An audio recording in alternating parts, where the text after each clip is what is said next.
Okay, so good afternoon, welcome to the session, guys. Good afternoon, everyone.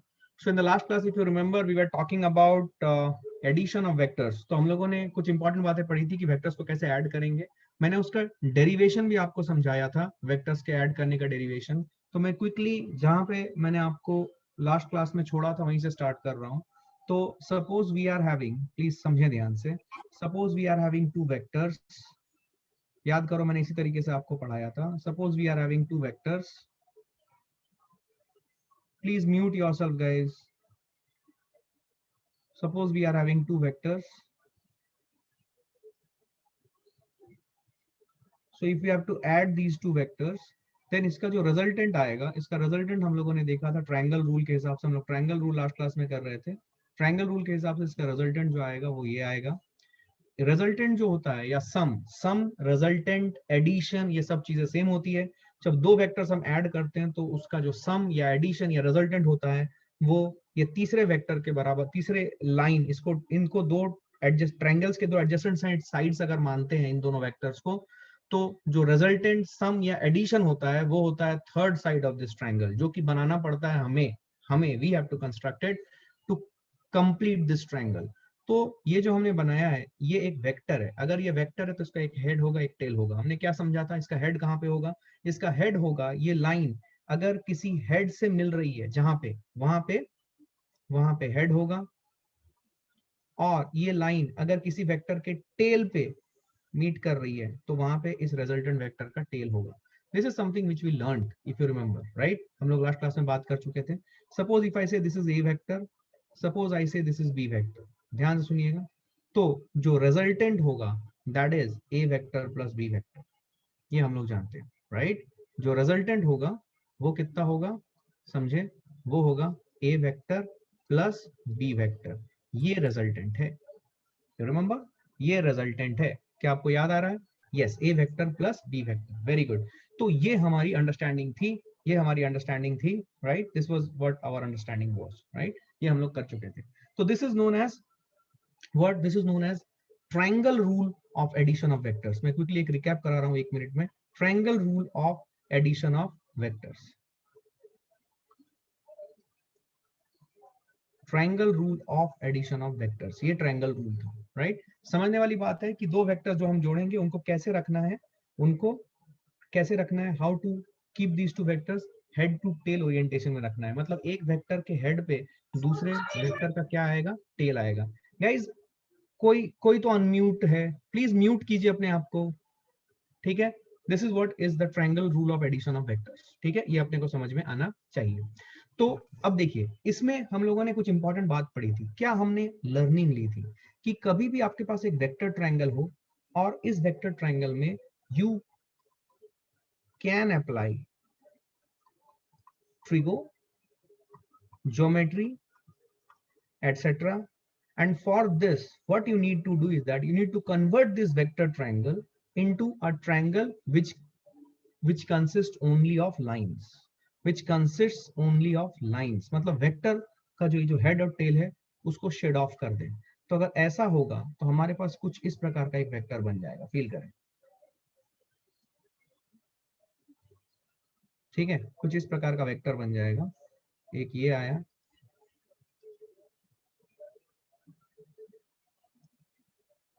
ऐसा एक आया, और ऐसे एक आया. अब हमारे पास एक ट्रायंगल बन जाएगा. अब बिकॉज हमने वेक्टर शेड ऑफ कर दिया है तो ए वेक्टर की जगह पे हमारे पास इसकी लेंथ आ जाएगी ए, बी वेक्टर की जगह पे इसकी लेंथ आ जाएगी b, and this will be the addition of a and b. समझने वाली बात यह है कि इसको लिखेंगे कैसे. इसको लिखना पड़ेगा a vector plus B vector को दो वर्टिकल डंडों के बीच में रखेंगे. This is what we talked of, right. You remember it. ये हम लोगों ने लास्ट क्लास में बात की. This was an important understanding. और मैंने आपको ये बताया था कि a vector plus B vector का मॉड्यूलस मे और may not be equal to A plus B. अगर ये ट्रायंगल ना होके एक स्ट्रेट लाइन में है तब ए वेक्टर प्लस बी वेक्टर का जब मॉड्यूलस लेंगे, ए प्लस बी करेंगे, तो वो ए प्लस बी के बराबर आएगा. लेकिन अगर ये ट्रायंगल है तो फिर a vector plus B vector का मॉड्यूलस ही लिखना सेफ रहेगा. Do not write a plus b. Right मैंने वो एक आपको समझाया था कि if we look at the basic triangle inequality जो आप लोग 9th स्टैंडर्ड में पढ़ते हो, तो we understand that sum of any two sides is greater than the third side.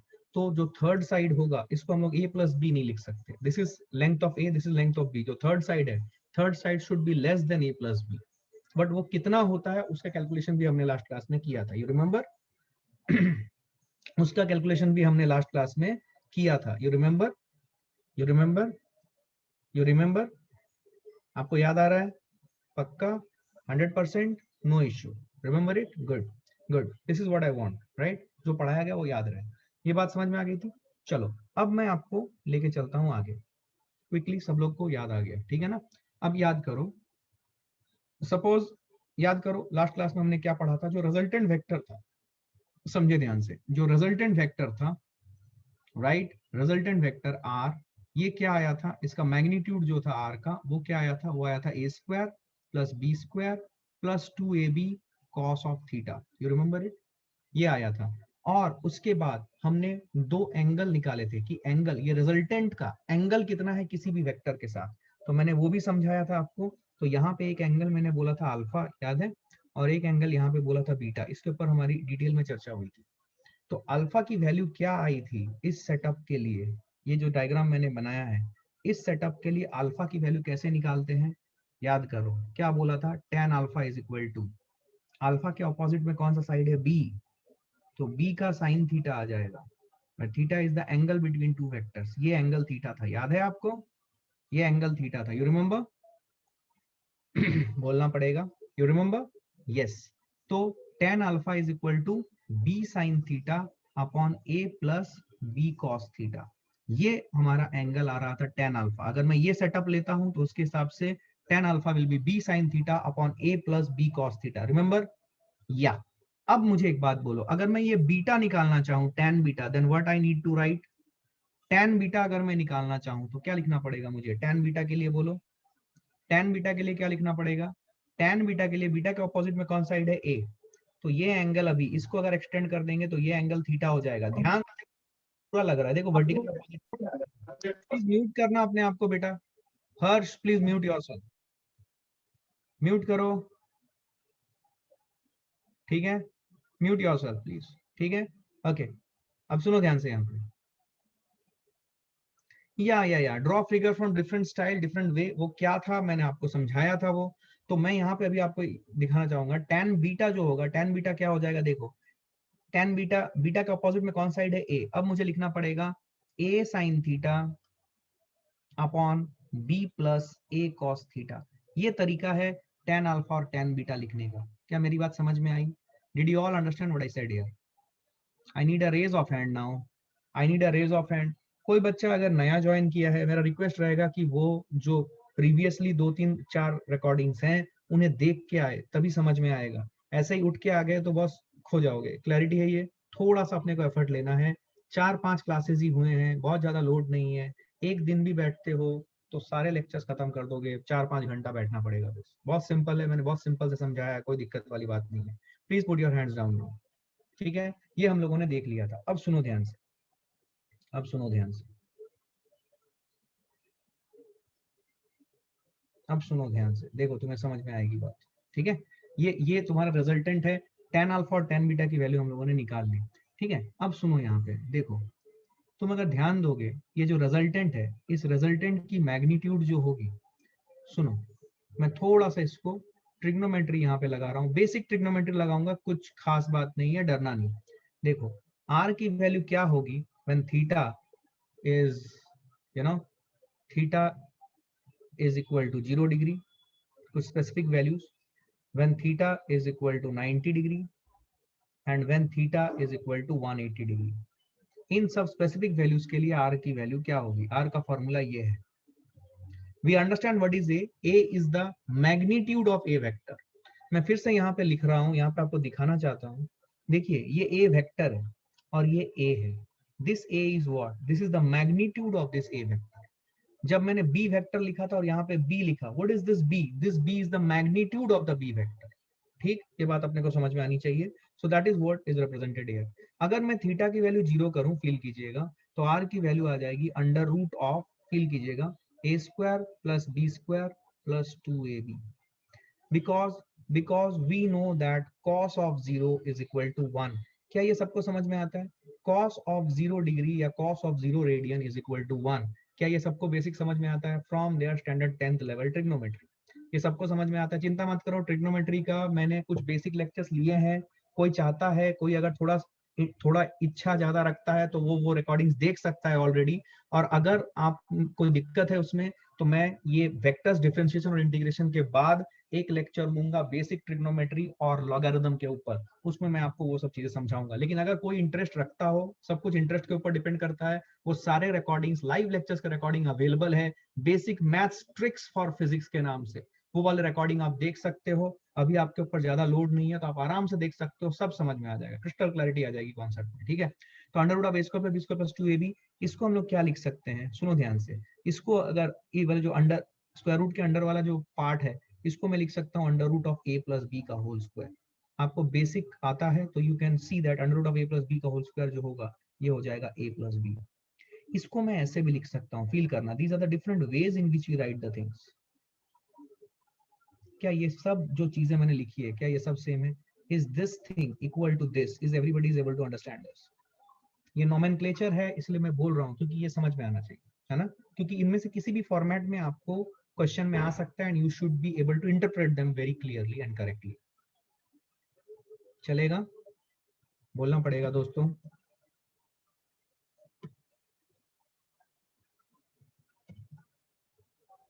बोलना पड़ेगा, क्लियर है ना? पक्का 100%, no doubt, no confusion, very good. अब सुने ध्यान से, सुने ध्यान से, क्लियर है ये? ओके।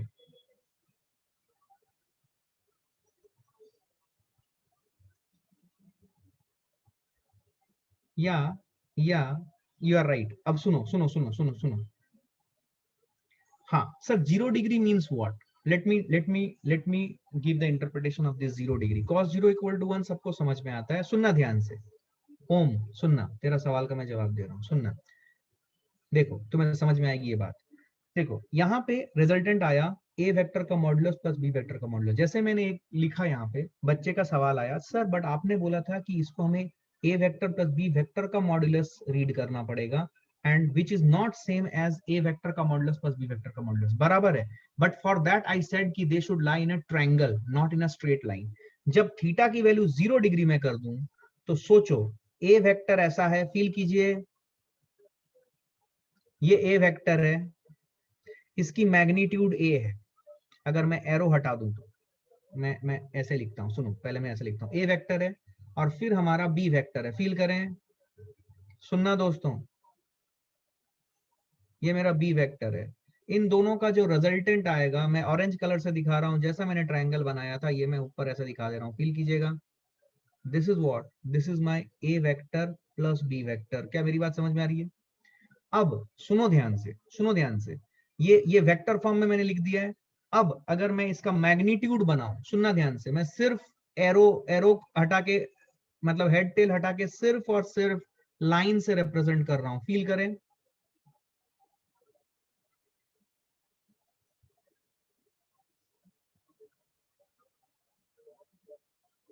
क्या इस केस के लिए डू यू एग्री दैट ये ए है, ये बी है?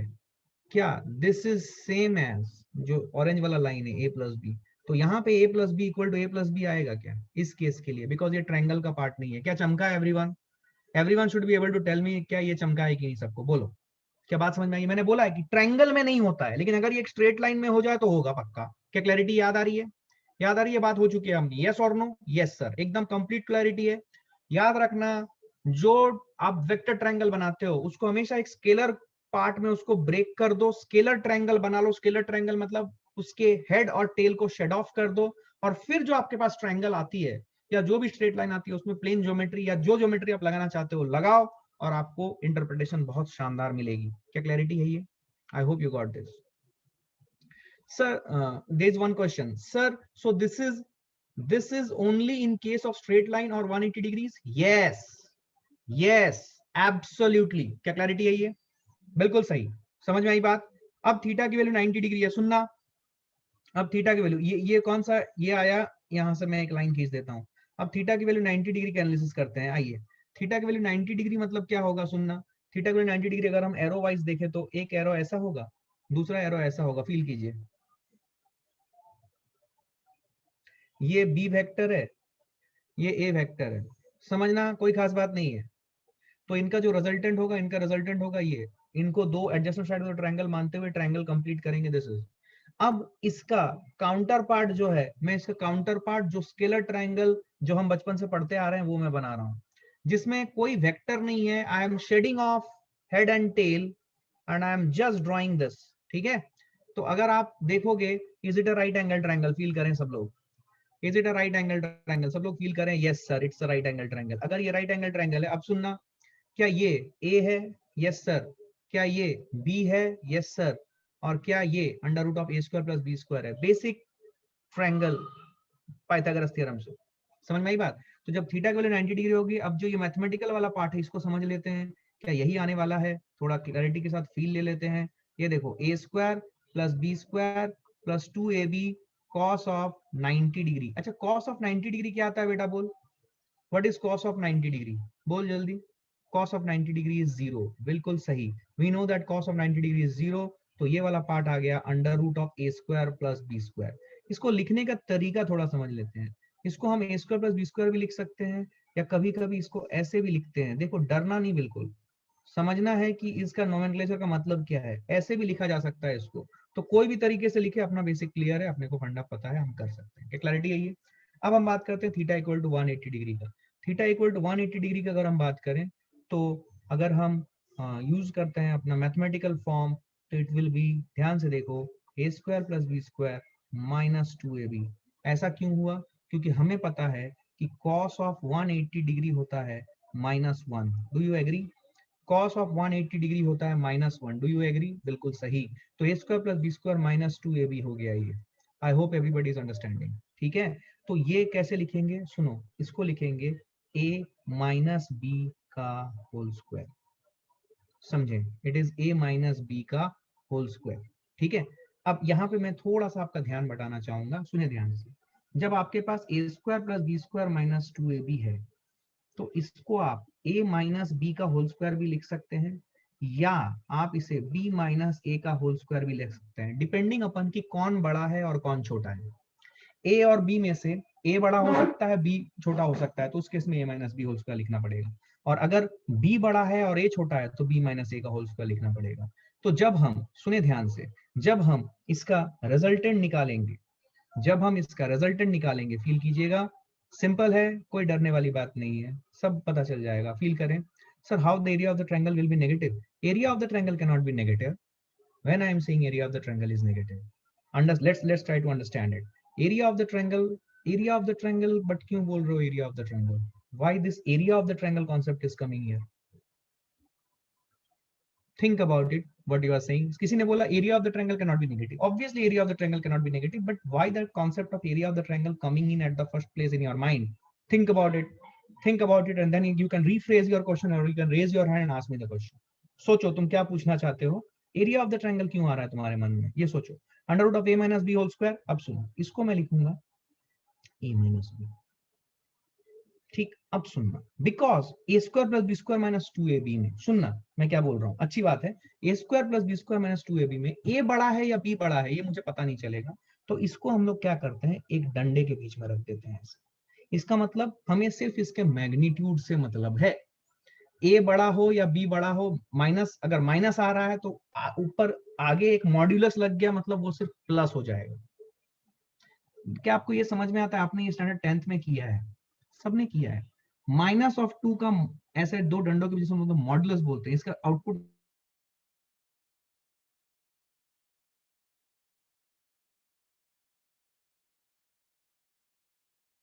आता है एवरीवन। तो मैंने इसे दो डंडों के बीच में a माइनस बी रख दिया, या फिर इसको मैं b माइनस ए बोल सकता हूं, या फिर इसको मैं a वेक्टर का मॉडुलस माइनस b वेक्टर का मॉडुलस बोल सकता हूं, और फिर इसको दो डंडों के बीच में डाल सकता हूं। क्या आपको ये समझ में आया, बोलना पड़ेगा दोस्तों, बोलना पड़ेगा, बिना बोले नहीं होगा, क्या क्लैरिटी है ये, डिड यू अंडरस्टैंड इट। अब कोई बच्चा अगर समझ पा रहा है मैं क्या बोलने की कोशिश कर रहा हूं, तो वो इससे ये भी बोल सकता है कि सर तो फिर मैं इसको ऐसे भी तो लिख सकता हूँ। बिल्कुल लिख सकते हो बेटा, क्या मेरी बात समझ में आई है? तो जब थीटा की वैल्यू 180 डिग्री हो तो मेरा रिजल्ट आएगा mod of A minus B और mod of B minus A और मॉड ऑफ ए वेक्टर का मॉड माइनस बी वेक्टर का मॉड और मॉड ऑफ बी वेक्टर का मॉड माइनस ए वेक्टर का मॉड। ये सब चीजें सेम है, ये सब चीजें सेम है, कोई घबराने वाली बात नहीं है। क्या क्लैरिटी आई? क्या बात समझ में आ रही है? गुड। अब सुनना, मैं तुमको क्या बता रहा हूं, सुनो। जब दो वेक्टर्स हम जोड़ें, फील करें, मैं आपको यहाँ पे कुछ एक ट्रिक बता रहा हूँ, ट्रिक नहीं, ये एक अंडरस्टैंडिंग और या फिर कॉन्सेप्चुअल है, विजुअलाइजेशन के लिए, कॉन्सेप्ट विजुअलाइजेशन के लिए मैं आपको यहाँ पे कुछ दिखा रहा हूँ, फील करें। एकदम हाउस होल्ड आर्टिकल से मैं दिखा रहा हूँ कुछ चीजें। देखो मैंने ना यहाँ पे बचपन में हम लोग ये यूज करते थे, नेल कटर। नेल कटर जानते हो? नेल कटर, बचपन में नेल कटर यूज करते थे। So I got hold of this nail cutter, ठीक है ना। तो ये नेल कटर से मैं आपको कुछ समझाना चाहता हूँ, ठीक है ना। ये नेल कटर से मैं क्या समझाना चाहता हूँ, फील करें। देखिए, ये देखिए, ये नेल कटर का ये जो पोर्शन है, ये पोर्शन, ये घूमने वाला पोर्शन है जो ये अंदर चला जाता है। समझ में आ रही है? ये देखो, ये नेल कटर है, सबको दिख रहा है। ये जो है ये घूमने वाला पोर्शन है, समझ में आ रहा है? ये घूम सकता है पूरा, ठीक है। अब सुनना मैं क्या कर रहा हूँ, फील कीजिए मैं क्या कर रहा हूँ, फील कीजिएगा। मैं दो वेक्टर्स है, ठीक है, सुनेंगे ध्यान से, बहुत इंटरेस्टिंग है, मजा आएगा आपको, बोलेगा वाह क्या बात है सर, मजा आया। एक second, there is one question, I am taking it sir. So these four formulae of 180 degree are only for r, are only for r negative? No no no no, r negative कैसे हो सकता है? r is the resultant. Resultant मतलब resultant का magnitude की बात हो रही है, it will be a positive quantity. तो ये जो चार फॉर्मूले आपने थीटा इक्वल टू 180 डिग्री के लिए देख रहे हो, under root of A minus, sorry, mod of A minus B और mod of B minus A, ये सब चीजें रिप्रेजेंट करती है रिजल्टेंट को। अब कुछ भी हो सकता है डिपेंडिंग अपॉन ए बड़ा है या बी बड़ा है, ठीक है, that's what I want to say, ठीक है। अब सुने आप, सुने आप ध्यान से, समझ में आया संतुष्ट क्या बोला मैंने? क्लियर है? Did you understood what I said? अब सुनना, मैं क्या बोल रहा हूं, मैं ये बोल रहा हूं कि सपोज, सुने ध्यान से, सपोज मेरे पास यहाँ पे एक वेक्टर है, फील करना, ये देख, एक वेक्टर यहाँ पे है मेरा और दूसरा वेक्टर मेरा ये है।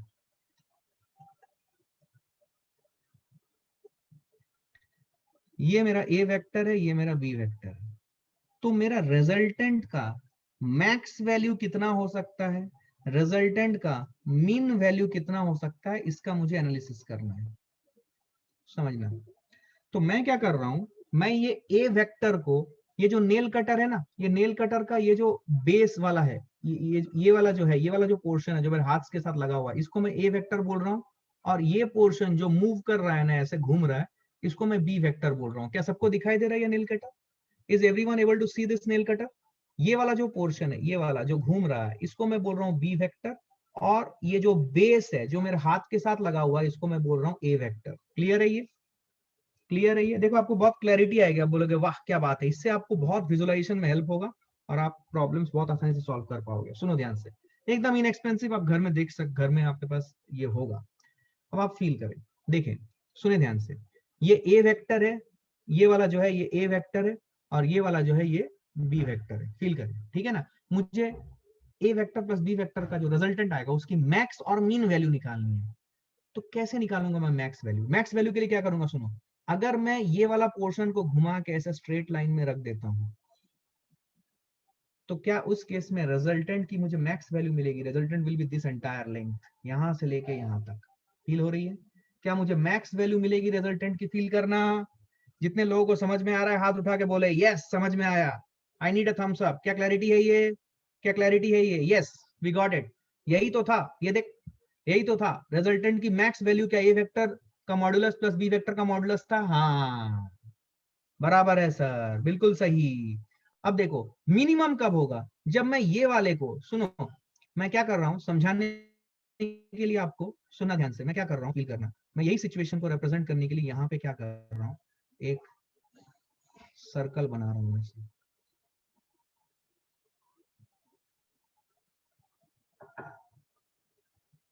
देख, क्या मैं ये बोल सकता हूँ स्पॉटलाइट की मदद से, देख, इस वेक्टर का हेड को मैं घुमा के अगर यहाँ पे ले आऊं, इस जगह पे, तो it will be something like this. I am drawing it again for you, feel करना। यहाँ पे आर मिनिमम का ये स्टेटस होगा, समझना। ये मेरा ए वेक्टर है और मेरा बी वेक्टर जो है वो यहाँ पे आ गया, सुनना क्या बात है, क्या क्लैरिटी है। ये मेरा बी वेक्टर है, ये इसका टेल है और ये इसका टेल है। सुनो, अब जो रिजल्टेंट आएगी, क्या ये रिजल्टेंट आएगी ये वाली वेक्टर, फील हो रही है? क्या रिजल्टेंट होगी ये वाली वेक्टर, फील कीजिए।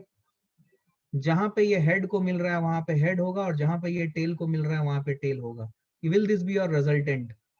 and this resultant vector will be, it will be vector, this will be a vector minus b vector, yes or no? Yes or no? but sir, but will they overlap? yes, yes, एक ही line पे है तो overlap करेंगे, कोई दिक्कत नहीं, overlap हो सकते हैं, कोई प्रॉब्लम नहीं है। दो वेक्टर्स ओवरलैप हो सकते हैं, ठीक है, दो वेक्टर्स हैं तो ओवरलैप हो सकते हैं। तो ए वेक्टर और फिर बी वेक्टर इधर किया मैंने, तो it is, this is what I am getting, ठीक है ना, A vector plus B vector, this is what I am getting. समझ में आ रहा है? ठीक है, क्या क्लैरिटी है ये? तो ये जो होगा अभी, ये क्या हो जाएगा, ये हो जाएगा ए वेक्टर, जो बी वेक्टर मैंने बनाया है ए वेक्टर को अपोजिट डायरेक्शन में है, तो दिस विल बी रिजल्टेंट जो होगा ये क्या हो जाएगा, ये हो जाएगा ए वेक्टर माइनस बी वेक्टर, अगर मैं रिजल्टेंट वेक्टर की बात करूं। और अगर मैं मैग्नीट्यूड की बात करूं तो I will write R is equal to A minus B, because ये स्ट्रेट लाइन में है ऐसा मैं लिख पा रहा हूं, अगर ये ट्रायंगल में होता तो मैं नहीं लिख पाता। सोचो, इसको अगर आप ऐसे घुमाओ, फील करो, इसको अगर आप ऐसे घुमाओ और घुमा के इसको इसी लाइन के ऊपर रख दो, तो रिजल्टेंट आपको समझ में आ जाएगी, वो एक ही लाइन के ऊपर हो रहा है और ज्वाइन कर रहा है दोनों को। क्या मेरी बात समझ में आ रही है? क्या मेरी बात समझ में आ रही है? क्लियर है ये? Did you understand this? समझ में आई बात? बोलना पड़ेगा, समझ में आई बात? क्लियर है ये? एक सेकंड, एक सेकंड, होल्ड करना, होल्ड करना, होल्ड करना, होल्ड करना, आई एम टेलिंग यू। सुनो, अब आर मैक्स की वैल्यू कब होगी? आर मैक्स की वैल्यू निकालने के लिए क्या करूं? आर मैक्स की वैल्यू निकालने के लिए इसका जो डायग्राम होगा वो ऐसा कुछ होगा। ये देखो, ये ए वेक्टर है, फील करें, ये ए वेक्टर है और ये हो गया मेरा बी वेक्टर, फील करें। तो उस केस में जो रिजल्टेंट आएगी वो ये आएगी, और ये रिजल्टेंट क्या कहलाएगी? This resultant will be A vector plus B vector. तो अगर मैग्नीट्यूड वाइज देखा जाए तो R will be equal to A plus B in this case. यहाँ पे A vector minus B vector होगा। अच्छा, माइनस बी वेक्टर क्यों हुआ? देखो, ये मेरा बी वेक्टर था इस तरफ, अगर मैं इसको घुमा के ऐसे ऑपोजिट कर दूं तो मैंने हेड टू टेल का ओरिएंटेशन बदल दिया। सुनना ध्यान से, बी वेक्टर, सपोज मैंने बी वेक्टर ऐसे रखा था, दूसरे केस में मैंने बी वेक्टर ऐसे रखा, क्या ये हो जाएगा माइनस बी वेक्टर? समझ में आ रहा है? इसीलिए resultant A vector minus B vector हुआ। इधर मैं दोनों का सब्ट्रैक्शन करूं या फिर R A vector plus of minus B vector करूं, क्योंकि बी वेक्टर था मेरा ऐसे, सुनो, ये था मेरा बी वेक्टर, जब दोनों के बीच का एंगल कितना था? जीरो।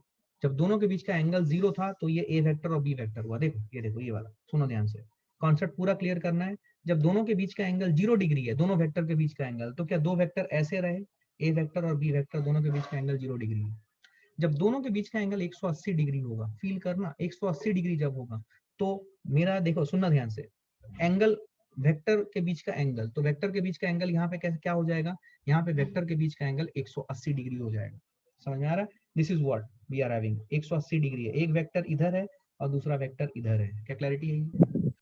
ए वेक्टर माइनस बी वेक्टर हो रहा है अपना आंसर। क्या क्लैरिटी है? ईशान प्लीज अपने आप को म्यूट करो। समझ में आ रही है बात? अरे एक सेकंड, होल्ड करना। ये देखो, थीटा की वैल्यू 0 डिग्री जब थी तो दो वेक्टर कैसे थे? ए वेक्टर और ये बी वेक्टर, एक ही डायरेक्शन में थे दोनों वेक्टर। और थीटा की वैल्यू जब 180 डिग्री है, कैसे हम निकालते हैं थीटा की वैल्यू 180 डिग्री? मतलब क्या हुआ, क्या हम वेक्टर को ऐसे घुमा देना पड़ेगा, एक डायरेक्शन एकदम अपोजिट हो जाएगा दोनों के, दो वेक्टर के बीच में, अगर 180 डिग्री हो गई। और दो वेक्टर के बीच का एंगल कैसे निकालते हैं? दोनों वेक्टर को इधर हेड टू हेड रखना पड़ेगा या टेल टू टेल रखना पड़ेगा? लास्ट क्लास में बात हुई थी हमारी, याद आ रहा है? कंफ्यूजन याद आ रहा है? सो आर मैक्स की वैल्यू आएगी ए प्लस बी और आर मिनिमम की वैल्यू आएगी ए माइनस बी। ये अपने को समझना है। शायद ये ऑरेंज कलर में दिख नहीं रहा है, ये आएगा ए माइनस बी किसकी वैल्यू है ये, आर मिन की, और आर मैक्स की वैल्यू क्या आ जाएगी, ए प्लस बी। अब आप समझें, आपको क्लैरिटी आएगी। अगर मैं इस वेक्टर के हेड को यहाँ पे, सुने ध्यान से, अच्छा यहाँ पे इस दो वेक्टर के बीच का एंगल क्या होगा, कोई बता सकता है मुझे? What will be the angle between these two vectors? क्या होगा इस सिचुएशन में? क्या मुझे ये इसका लाइन को एक्सटेंड करना पड़ेगा और फिर इस ए वेक्टर को यहां से ले आके यहां पे लाना पड़ेगा? ग्रीन कलर से दिखा रहा हूं, suppose I move it here, यहां पे आ गया, तो क्या सेम वेक्टर ही रहा? क्या ये एंगल है angle between the two vectors? We should understand it, right? ये है एंगल बिटवीन टू वेक्टर्स। अब इस एंगल बिटवीन टू वेक्टर्स को मुझे 0 डिग्री करना है या 180 डिग्री करना है? अगर 0 डिग्री करूं तो ये बी वेक्टर जो है वो इसी वेक्टर के ऊपर आ जाएगा। समझो समझो समझो समझो समझो, फिर से बता रहा हूं, ये ए वेक्टर आया, ये इसका टेल है, और बी वेक्टर, सुनना, बी वेक्टर ऐसे है, ये इसका टेल है। क्या दोनों वेक्टर को टेल टू टेल रखे? ये जो कंडीशन है, कोई मुझे बताएगा ये कंडीशन किसका कंडीशन है? थीटा इक्वल टू 0 या थीटा इक्वल टू 180 डिग्री? कौन सा कंडीशन है ये? थीटा 0 है या थीटा 180 डिग्री है? डरना मत, आई नीड अ रेस्पॉन्स। थीटा 0, क्या ये सबको समझ में आ रहा है? ये थीटा 0 है, दोनों वेक्टर को टेल टू टेल रखा तो दोनों के बीच का एंगल क्या है? समझ में आ रही है बात? दोनों के बीच का एंगल क्या है? अब इन दोनों को जोड़ना है मुझे, तो जब जोड़ते हैं, सुने ध्यान से, जब जोड़ते हैं तो हमें दो वेक्टर को कैसे रखना पड़ता है? अगर ट्रायंगल रूल हम यूज करें तो दो वेक्टर को हमें हेड टू टेल रखना पड़ता है। तो फिर इस बी वेक्टर को या इस ए वेक्टर को मुझे ट्रांसलेट करना पड़ेगा और दूसरे के हेड में रखना पड़ेगा। तो जोड़ेंगे तो ए प्लस बी आ जाएगा 0 डिग्री के कॉरस्पॉन्डिंग। समझ में आई बात? 0 डिग्री के कॉरस्पॉन्डिंग। क्या क्लैरिटी है ये? क्या क्लैरिटी है ये? अब सुनना, देखो तुम्हें फील आएगी और तुमको बोलेगा वाह क्या बात है। सुनो ध्यान से, अब देखो, अब दूसरा केस मैं बना रहा हूं, यहाँ पे फील करना, अच्छी चीज है ये।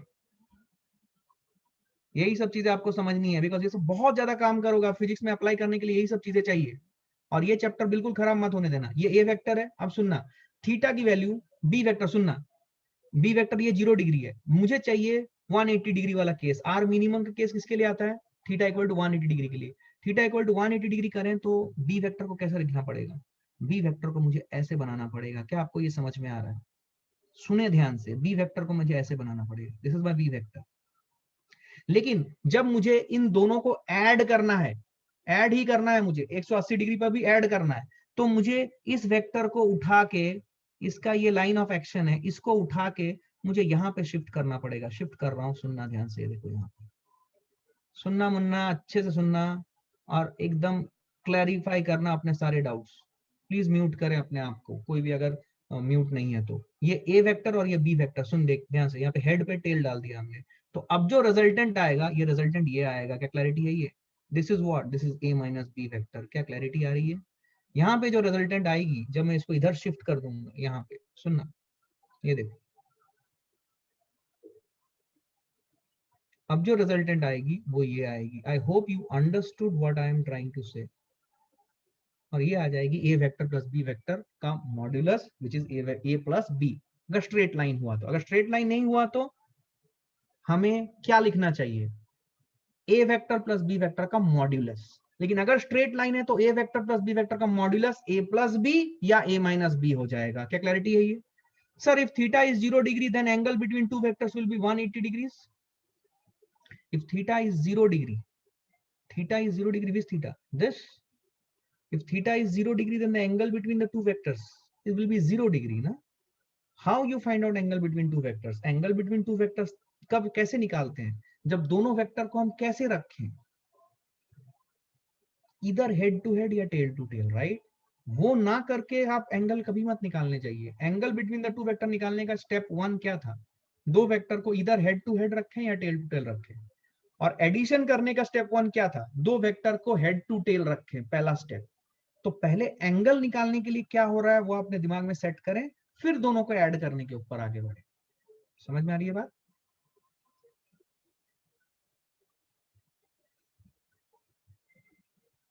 Sir, so R max is theta equal to 0 and R minimum equal to theta equal to 180 degree. Yes, R minimum is happening at theta equal to 180 degree and R max is happening, resultant max is happening for theta equal to 0. क्या clarity है ये? क्या आपको ये चीज समझ में आई? अब आप देखो यहाँ पे, आप फील करो, ये जो आपने ये सर्कल बनाया है, इट्स अ ट्रमेंडस हेल्प। आपको पता है कि अगर मैं टेल को यहाँ पे, सुनना ध्यान से, अगर मैं इस जगह को फिक्स कर दूं, यहाँ पे मान लो मैंने एक नेल मार दिया, इमेजिन करना आपने सिस्टम में ऐसा नेल मार दिया, और इस दूसरे बी वेक्टर को आप घुमा रहे हो, तो बी वेक्टर को घुमा रहे हो तो बी वेक्टर का हेड जो होगा वो कहाँ पे मूव करेगा? बी वेक्टर का हेड जो है वो सिर्फ और सिर्फ इस सर्कल पे मूव कर सकता है, और कहीं नहीं मूव करेगा। तो ये बी वेक्टर के हेड को अगर आप यहाँ ले आए, इस जगह पे ले आए, मान लो मैं एक केस बनाता हूँ, सुनना ध्यान से, सुनना ध्यान से, आपको क्लैरिटी आएगी। I hope you are understanding what I am trying to speak. I hope. मुझे ज्यादा चिंता है उन बच्चों की जो आज पहली बार आए हैं, क्या वो मेरे लेक्चर्स देख के आए हैं या नहीं देख के आए हैं, that is where my problem is. अगर देख के आए हो तो सब समझ आएगा, नहीं देख के आए हो तो आज आपको देखना पड़ेगा उन्हें। समझ में आई बात? Please ensure that you are watching them, ठीक है ना? Then only you will be able to understand. बहुत सिंपल सिंपल लेक्चर से, कोई खास बात नहीं है, डरना नहीं बिल्कुल। अब सुनना ध्यान से यहाँ पे मैं क्या बोल रहा हूँ। सपोज मैंने ये वेक्टर लिया ऐसे, सुनो ध्यान से, फील करो। सपोज मैंने एक वेक्टर ऐसे लिया, फील करना,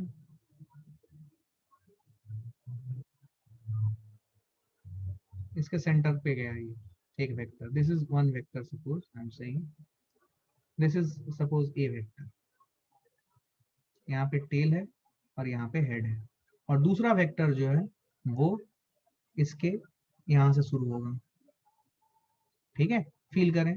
तो इस वेक्टर को अभी मैं ऐसे बना रहा हूँ, फील करें।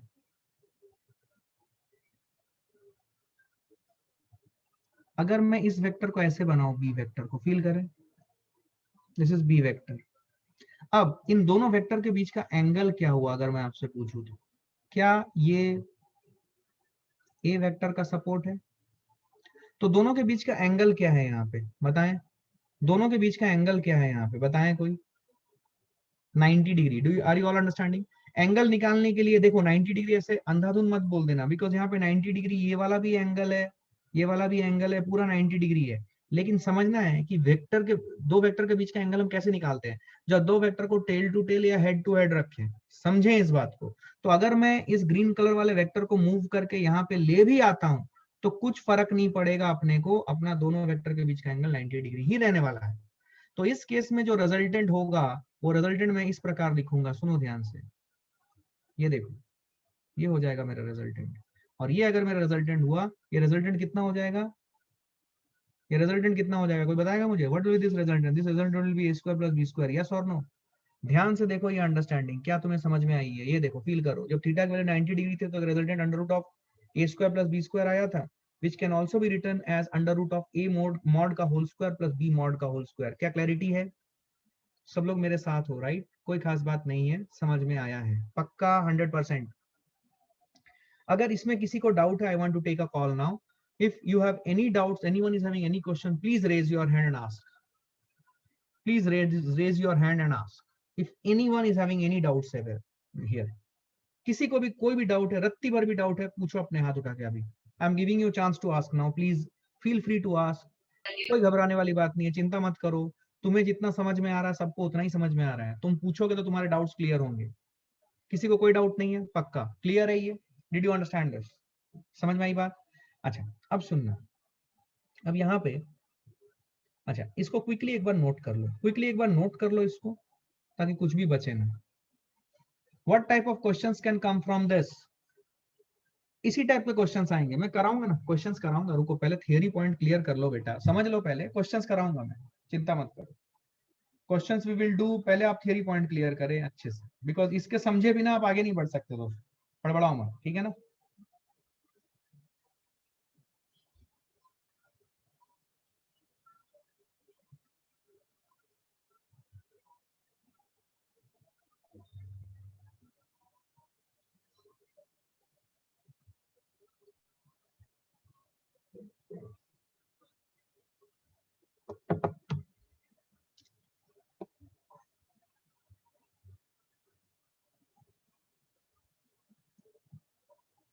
Okay, done.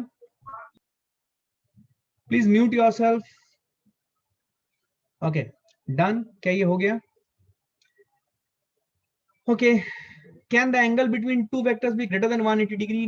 सोचो। Okay, good good, this is a nice question which I want to take. मुझे कोई बताएगा दो वेक्टर के बीच का मैक्सिमम एंगल कितना हो सकता है? यहीं पे मैं ये क्वेश्चन पूछ रहा हूं। Maximum angle between two vectors कितना हो सकता है?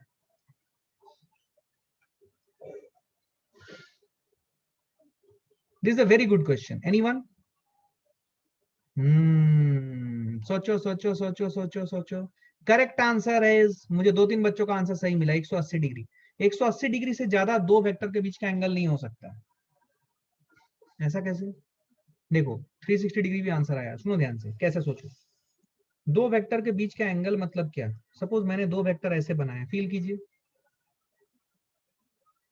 मैंने दो वेक्टर ऐसे बनाए, फील कीजिए। ये ए वेक्टर है और ये बी वेक्टर है, फील करें।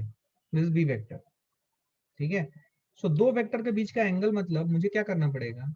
मुझे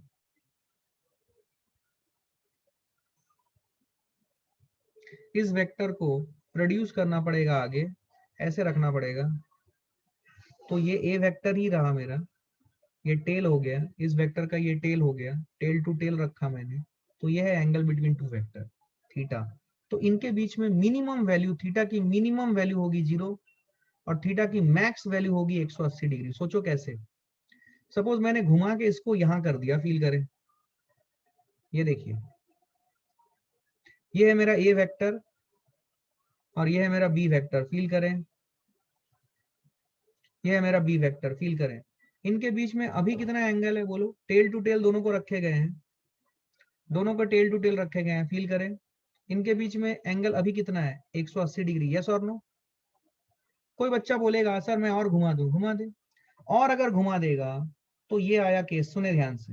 ये ए वेक्टर है, ये इसका टेल है, और घुमा दिया उसने एंगल, और घुमा दिया तो ये वेक्टर मान लो ऐसे चला गया इधर, ये आ गया बी वेक्टर, फील करें। ओके, बट प्रॉब्लम क्या है कि angle between the to vector तब होता है जब हम दो वेक्टर को टेल टू टेल या हेड टू हेड रखें, तो उनके बीच का जो स्मॉलर एंगल है that is the angle between the to vector. Yes, क्या मेरी बात समझ में आई है? स्मॉलर एंगल, कोई भी एंगल नहीं, स्मॉलर एंगल। तो अभी हमारे पास दो एंगल हो रहे हैं, एक एंगल ये और एक एंगल ये।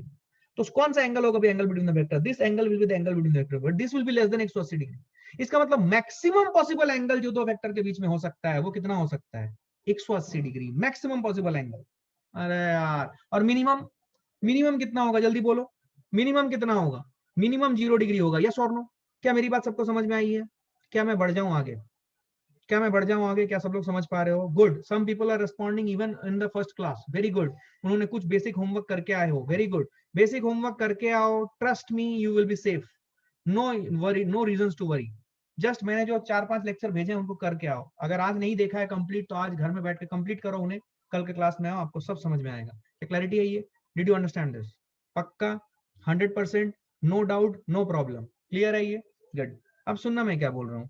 अब क्या होता है, अब ये ट्रायंगल रूल के बाद एक और रूल आता है, इसका नाम है पैरेललोग्राम रूल। रिजल्ट सेम आता है बट ये दो रूल है, थोड़ा समझेंगे। पैरेललोग्राम रूल में करना क्या पड़ता है, मैंने ट्रायंगल रूल आपको पढ़ाया है, समझे ध्यान से। ट्रायंगल रूल मैंने आपको पढ़ाया है। तो पैरेललोग्राम रूल में करना क्या पड़ता है, फील करें। पैरेललोग्राम रूल में again this is used for addition of two vectors. दो वेक्टर को ऐड करने के लिए इसको यूज करते हैं। ट्रायंगल रूल भी दो वेक्टर को ऐड करने के लिए यूज करते हैं। पैरेललोग्राम रूल भी दो वेक्टर को ऐड करने के लिए यूज करते हैं। ठीक, दो वेक्टर को ऐड करने के लिए हम ट्रायंगल रूल या पैरेललोग्राम रूल यूज करेंगे। याद करो, लास्ट लेक्चर में मैंने यही पार्ट से स्टार्ट किया था। अगर दो से ज्यादा वेक्टर होंगे उन्हें ऐड करना है तो मुझे पॉलीगॉन रूल यूज करना पड़ेगा, उसके बारे में देखेंगे। अब पैरेललोग्राम रूल में हमें करना क्या पड़ता है, सुनो। जो दो वेक्टर हमें ऐड करने हैं, सुने, गुड। स्टेप 1 मैं लिख देता हूं यहां पे, arrange two vectors that needs to be added in tail to tail or head to head configuration, in tail to tail or head to head configuration. Please mute yourself, guys. Those who are joining, I don't know what happened to the setting.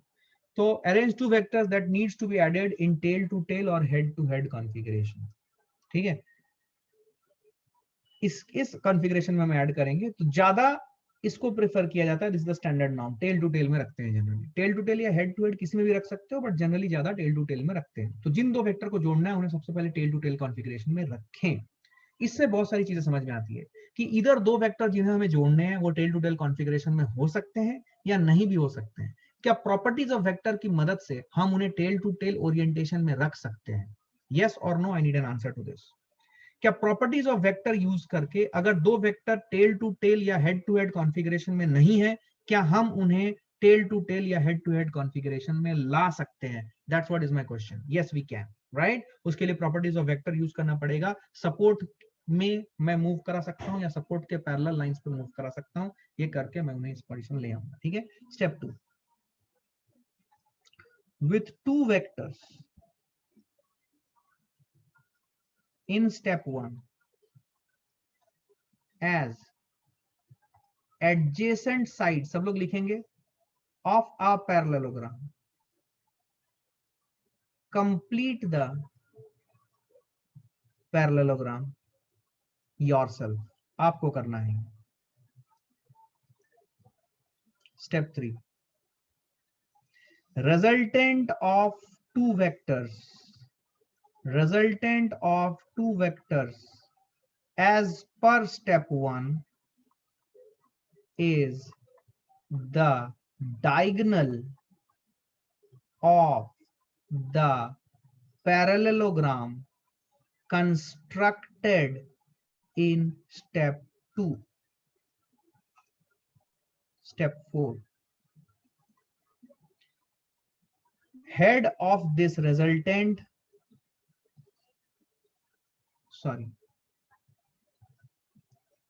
tail of this resultant, sorry अगर कोई मेरे साथ था तो उसको थोड़ा cut करना पड़ेगा. tail of this resultant will be at the tail of two vectors. दोनों वेक्टर के टेल टू टेल ओरिएंटेशन में रखा था. दोनों वेक्टर के जो टेल ज्वाइन हो रहे हैं वहां पे टेल हो जाएगा इस रिजल्टेंट वेक्टर का. And head will be on opposite side of the diagonal. खत्म. This is what is the 4-step process of triangle rule. मैं आपको लिख के पढ़ के सुनाता हूं. ये जब तक मैं पढ़ रहा हूं सब लोग ये स्टेप्स लिखें. सुने. arrange the two vectors that needs to be added in which format? in tail to tail format or head to head configuration.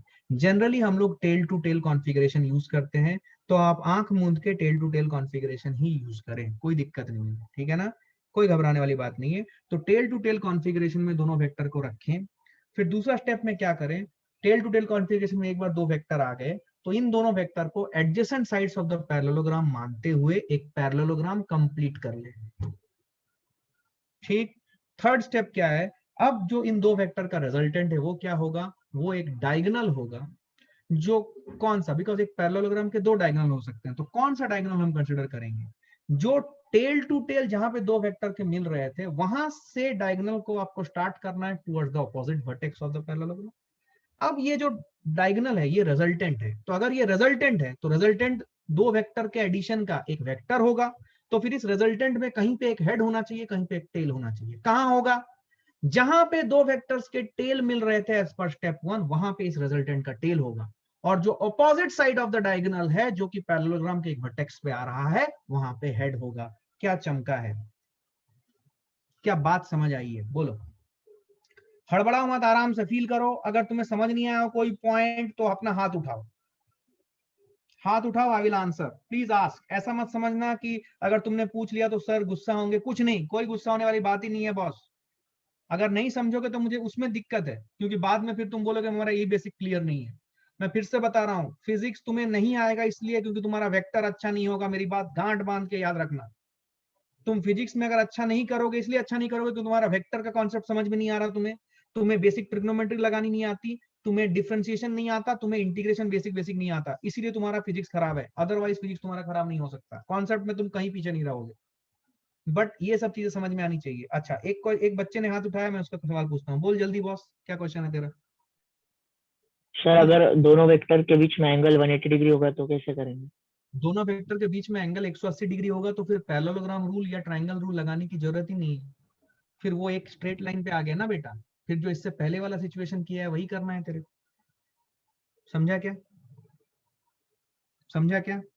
हाँ या ना में जवाब दे दो जल्दी, जल्दी से इसमें लिख दो चैट सेक्शन में। Okay sir, what if it is head to head configuration? Head to head configuration तब भी तुम्हें पैरेललोग्राम कंप्लीट करना है, मैं बताता हूं कैसे। फोर्थ स्टेप में फिर से पढ़ रहा हूं, टेल ऑफ दिस रिजल्टेंट। अब सुनो, मैं क्या करता हूँ, ये 4 स्टेप को मैं एक काम करता हूँ, मैं आपको ये करके दिखाता हूँ, ठीक है ना, आपको समझ में आएगी। एक बार टाइम देखना, we still have around 4-5 minutes, right guys? We still have around 4-5 minutes, right?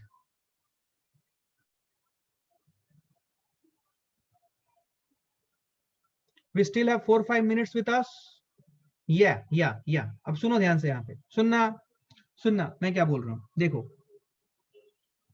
Suppose मेरे पास, सुनना, मेरे पास एक वेक्टर ऐसा है, फील कीजिएगा,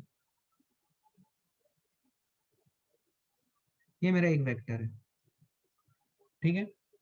एंड सपोज मेरे पास दूसरा वेक्टर है ऐसे, सुनना ध्यान से।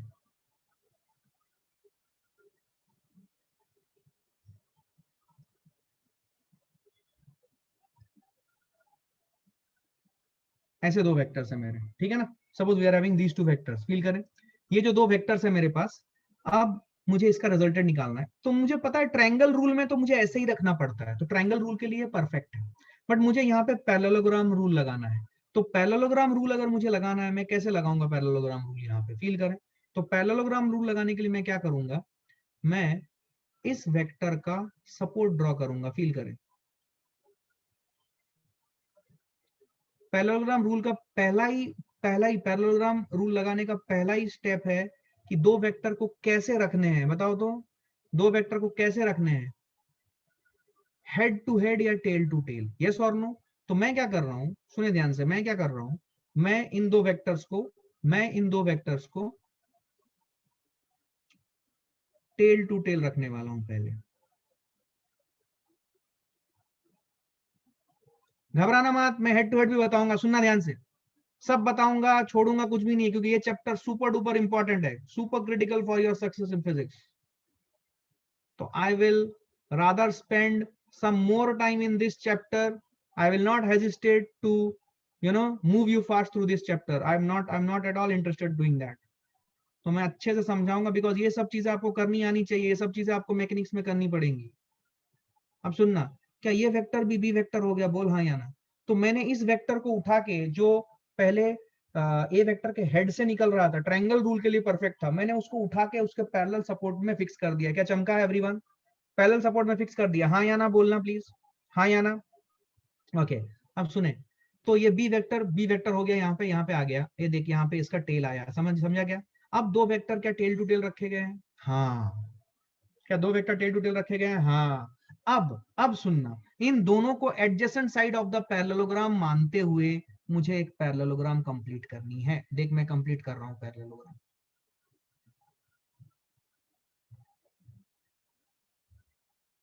क्या ये पैरेललोग्राम कंप्लीट कर ली मैंने वो रेड कलर के वेक्टर में फिर से बना दिया ताकि आपको फील आ जाए, ठीक है? मैंने ये पैरेललोग्राम कंप्लीट कर लिया। ओ हो, अब सुनना ध्यान से, अब मुझे इसका रिजल्टेंट निकालना है। रिजल्टेंट क्या होगा? Resultant will B one of the diagonal of this parallelogram. Now मेरा सवाल है, कौन सा डायगोनल?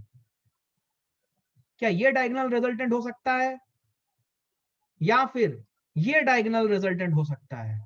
कौन सा डायगोनल रिजल्टेंट होगा, ग्रीन वाला या पर्पल वाला? बोलो, ग्रीन वाला या पर्पल वाला? Green diagonal will be the resultant. Very good, बहुत बढ़िया, मस्त, शानदार, बहुत बढ़िया, अच्छा कर रहे हो तुम लोग। देखो, अब यहाँ पे टेल आएगा, ये अगर रिजल्टेंट है तो ये एक वेक्टर है, तो वेक्टर है तो उसके हेड और टेल होना चाहिए। तो हेड कहां पे आएगा, सॉरी टेल कहां पे आएगा? जहां पे रेड और ब्लैक कलर के टेल थे वहां पे टेल आएगा।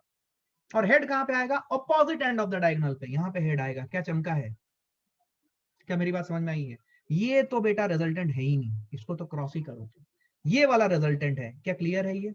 Did you understand this? क्या 100% क्लैरिटी है? हाथ उठा के बोल दो यार क्विकली, टाइम शायद हो रहा है। ये पूरा वर्किंग सेशन है गाइस, हड़बड़ाना मत, ठीक है ना, हड़बड़ाना मत। ये पूरा समझ में आना चाहिए क्या हो रहा है क्या नहीं। क्या क्लैरिटी है ये? अब देखो, अब देखो, अब यहाँ पे टाइम ऑलमोस्ट हो चला है, मैं 1 मिनट ले रहा हूँ, please stay with me, 1 minute I am taking. अब सुनना, कोई बच्चा बोलेगा कि सर, जैसे क्वेश्चन आया, सर मुझे इसे हेड टू हेड अगर रखें तो क्या मेरा आंसर अलग आएगा? मैं बता रहा हूँ, सुने। हेड टू हेड अगर मुझे इसे रखना है तो मैं ये जो बी वेक्टर मेरा ओरिजिनली था, इस वेक्टर को मैं इस लाइन के ऊपर ऐसे शिफ्ट कर दूंगा। सुने,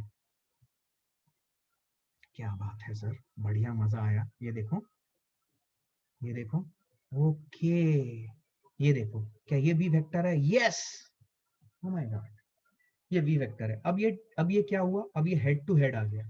हेड टू हेड आ गया तो मुझे अभी क्या करना पड़ेगा? मुझे फिर से इस पैरेललोग्राम को कंप्लीट करना पड़ेगा। करते हैं कंप्लीट।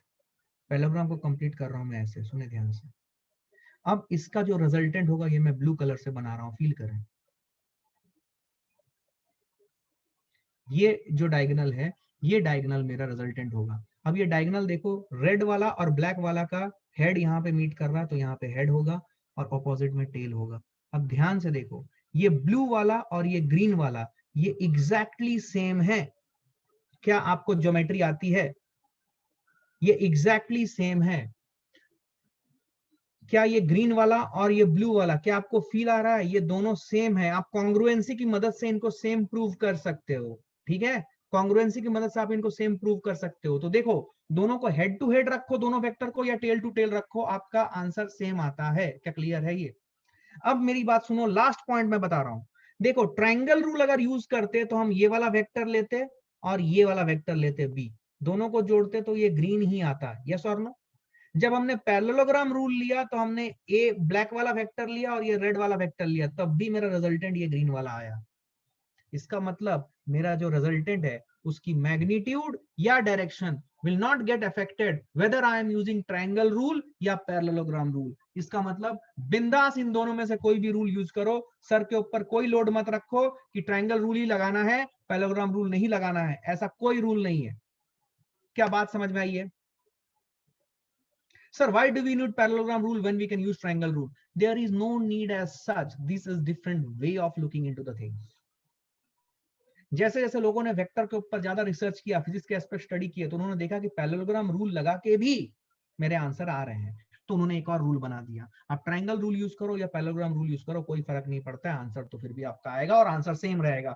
क्या फंडा एकदम सेट है?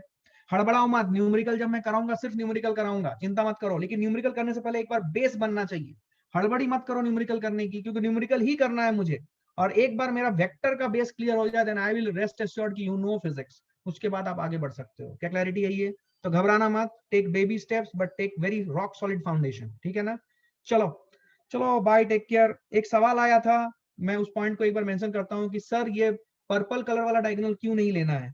पर्पल कलर वाला डायगोनल इसलिए नहीं लेना है क्योंकि हमारा जो डायगोनल होगा, वो मैंने स्टेप 4 में ही लिखा है, वो डायगोनल होना चाहिए जहां पे इधर 2 हेड मिल रहे हैं या 2 टेल मिल रहे हैं, वहां से क्रॉस करने वाला डायगोनल ही हमारा रिजल्टेंट होगा।